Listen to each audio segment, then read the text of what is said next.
Tapi mungkin saya akan masuk ke dalam berbagai penafsiran. Memang ini kata-kata Eli Eli lama sabachthani itu menimbulkan berbagai macam penafsiran, Pak, di dalam kalangan Kristen sendiri. Jadi bukan Betul. masalah dari luar saja, tapi di internal kita pun ini saling beda pendapat. Misalnya ada penafsiran yang tadi sudah disinggung Pak Yan tadi, bahwa Eli Eli lama sabachthani itu menunjukkan anak Allah keluar dari Yesus, atau keilahiannya itu keluar dari Yesus waktu saat disalib. Jadi yang tergantung di sana cuman kemanusiaannya. Karena kan di dalam beberapa teks di Petrus dan sebagainya mengatakan bahwa dia mati sebagai manusia. Kan ada teks yang mengatakan demikian. Maka ditafsirkan oleh ada teolog yang menafsirkan bahwa kalau begitu yang berteriak itu adalah kemanusiaannya, sementara yang keilahiannya itu meninggalkan kemanusiaannya.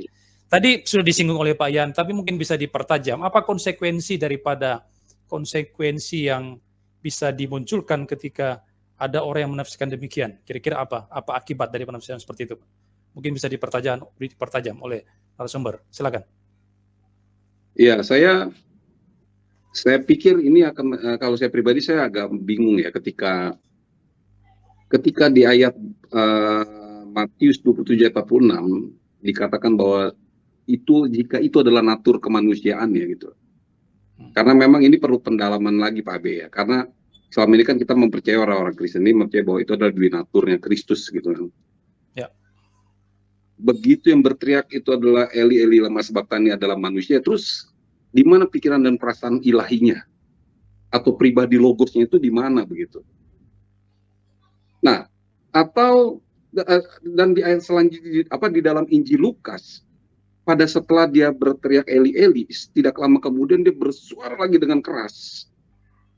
Itu suara yang sama gitu yang keluar dari mulut Kristus begitu. Dia berkata, Father, kepadamu kuserahkan nyawaku, dia bilang.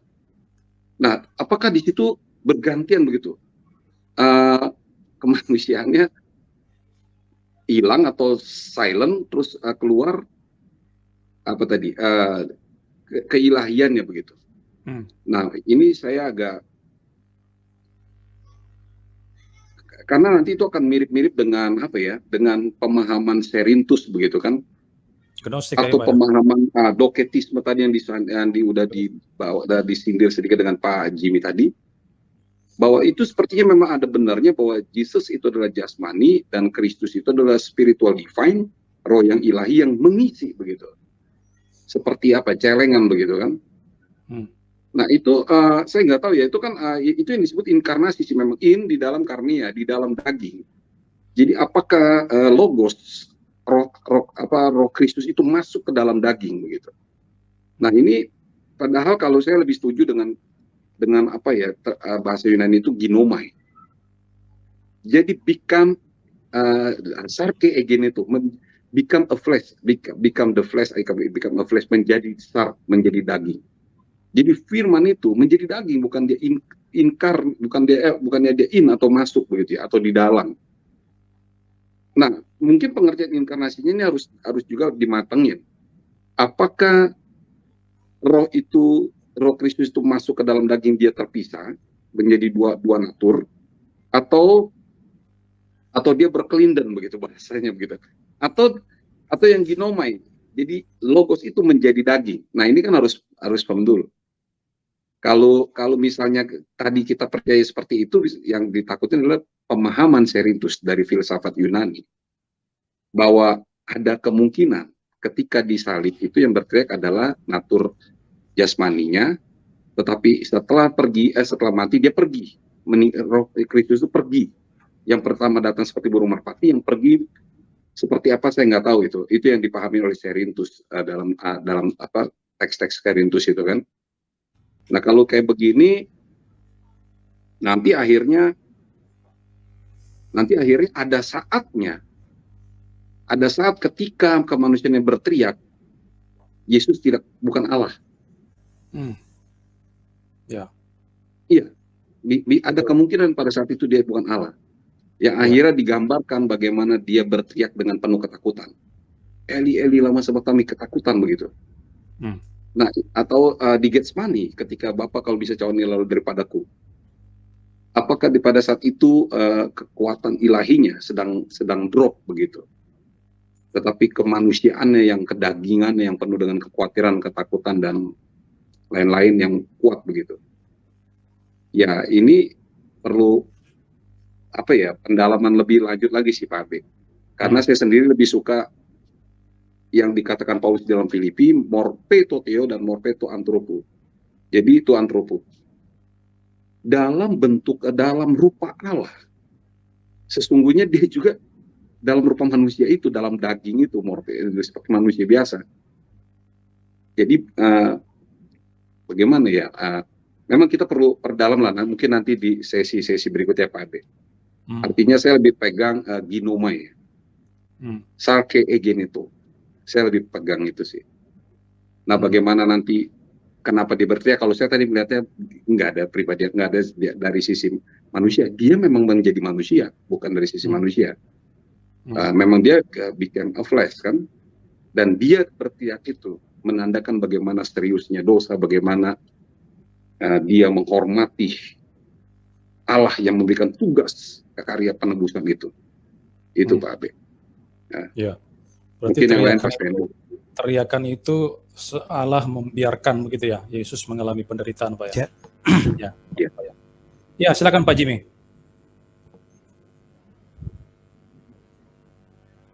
Silakan Pak Jimmy.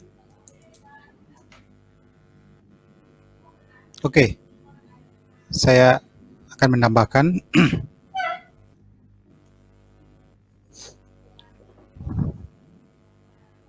ya.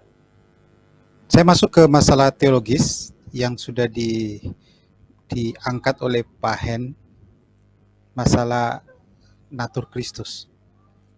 Nah, yang pertama perlu kita tegaskan sama-sama bahwa memang pada awalnya yang ada adalah firman atau sang logos yang tidak ada natur kemanusiaan.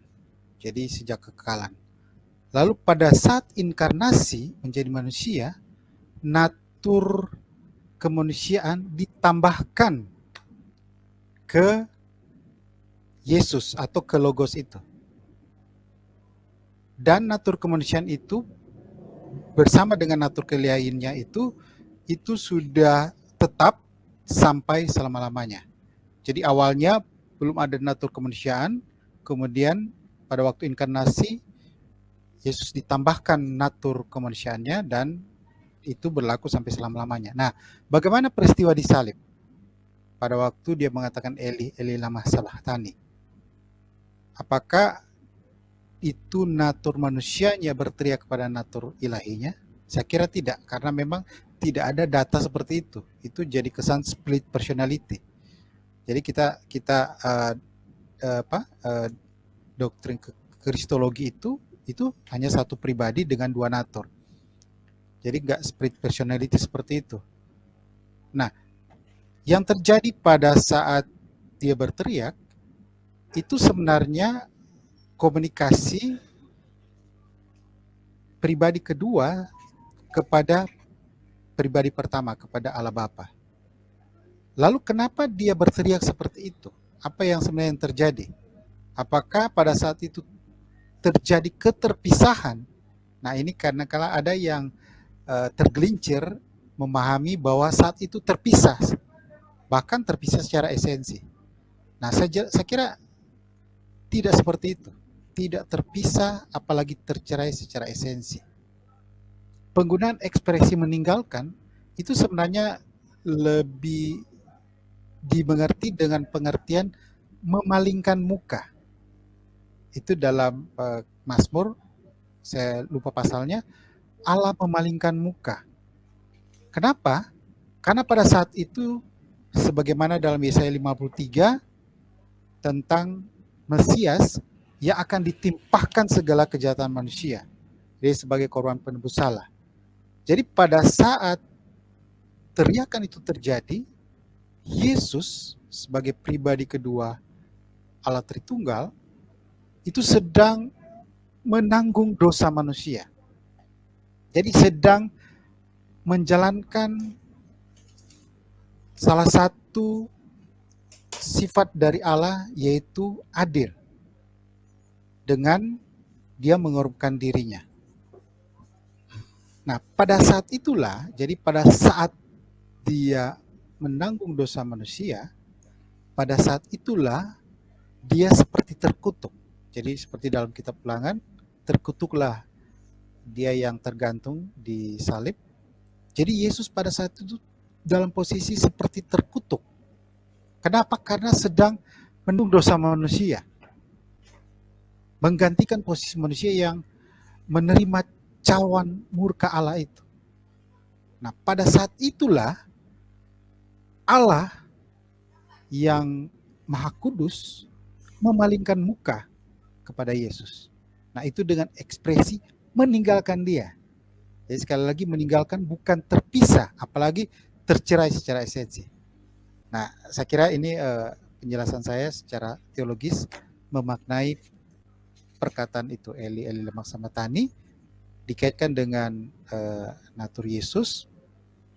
Yang jelas ini kita bisa melihatnya secara aspek Tritunggal dalam peristiwa ini. Bukan hanya kita melihat secara kristologis, juga perspektif Allah Tritunggal ada dalam peristiwa tersebut. Yaitu dari saya.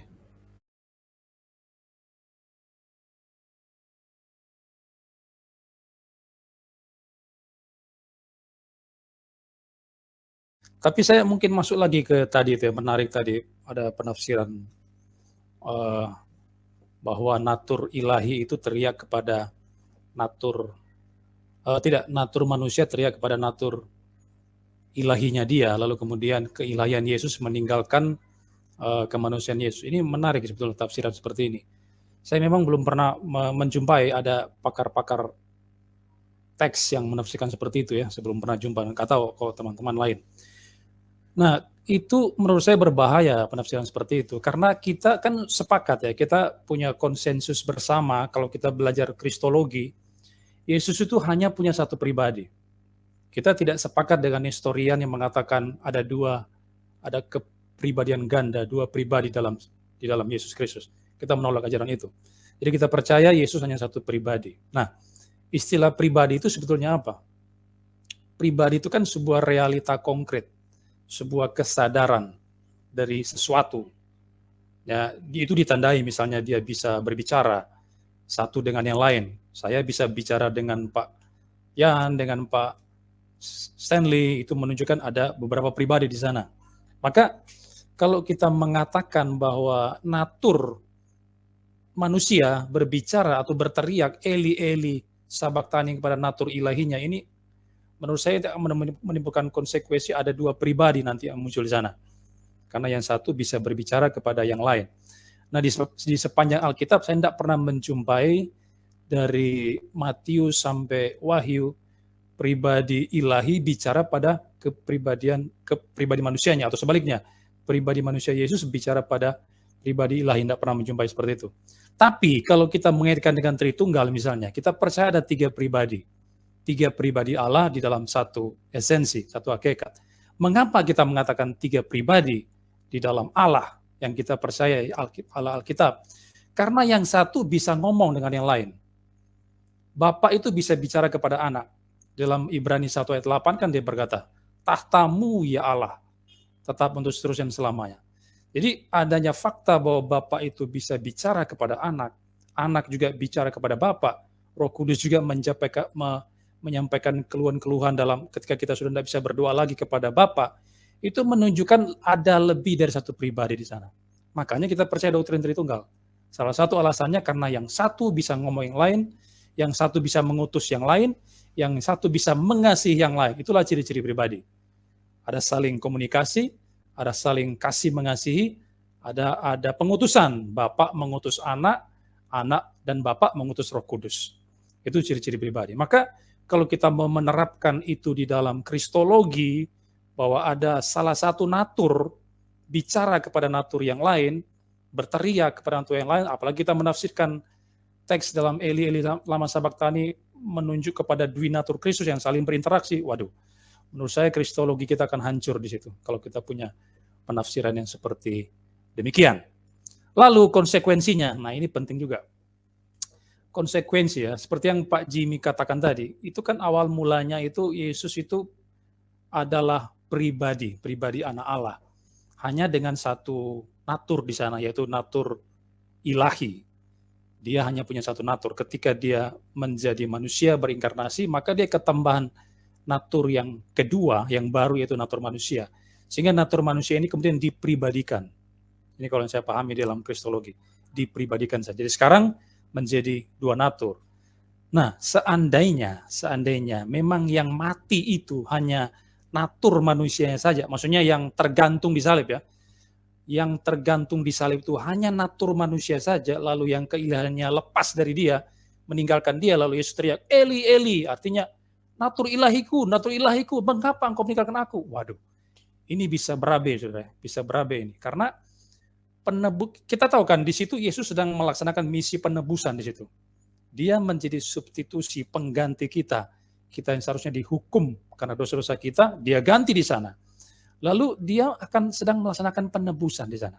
Nah, saudara pikirkan ya, kalau yang tergantung itu hanya natur manusianya saja, pertanyaannya, apakah penebusannya itu bisa memiliki nilai yang tidak terbatas sebetulnya? Apakah bisa seperti itu? Tidak bisa. Pasti penebusannya itu memiliki dampak yang tidak luas, tidak banyak, tidak terbatas. Tidak bisa seperti itu. Karena apa? Yang tergantung cuma natur ilahi tok kok, cuma manusia tok. Seperti Pak Hendra katakan tadi, berarti Yesus pada waktu itu sudah bukan ilahi lagi dong, bukan Allah lagi dong, karena lepas itu keilahiannya. Dan konsekuensinya itu fatal sekali, berarti dia tidak bisa menanggung dosa banyak manusia di seluruh dunia. Ya, kita tidak percaya pada unlimited atonement, penebusan seluruh manusia, tapi dia tidak bisa melaksanakan penebusan lebih dari satu orang, misalnya 10 orang, 20 orang, 1 juta orang, 1 miliar orang, nggak bisa. Kenapa? Yang tergantung cuma natur manusianya doang, yang ilahinya udah lepas. Nah, itu ditunjukkan misalnya dalam Mazmur ya, Mazmur 49 ayat 8. Saya baca dulu ya, Mazmur 49 ayat 8. Tidak seorang pun dapat membebaskan dirinya atau memberikan tebusan kepada Allah ganti nyawanya. Tidak bisa. Manusia tidak bisa memberikan tebusan kepada orang lain. Satu orang lain saja. Tidak bisa. Karena dia cuma manusia biasa. Ya. Karena ayat 9, karena terlalu mahal harga pembebasan nyawanya dan tidak memadai untuk selama-lamanya. Jadi tidak bisa. Alkitab sudah menutup kemungkinan bahwa manusia itu bisa menebus manusia yang lain. Tidak bisa. Maka yang tergantung di sana tetap adalah Allah dan manusia sejati. Menurut saya definisi atau istilah yang mungkin bisa kita gunakan di sana, yang mati itu adalah, ya memang ada yang mengatakan yang mati itu adalah natur manusianya. Tapi bagaimana dengan pribadinya? Yesus kan adalah pribadi juga dong, berpribadi. Dia bukan hanya sekedar natur di sana, tapi dia adalah pribadi. Maka mungkin yang lebih cocok mungkin bahwa yang mati itu adalah pribadi Yesus di dalam natur kemanusiaannya. Mungkin seperti itu istilah yang lebih cocok mungkin untuk menggambarkan kematian Kristus di kayu salib.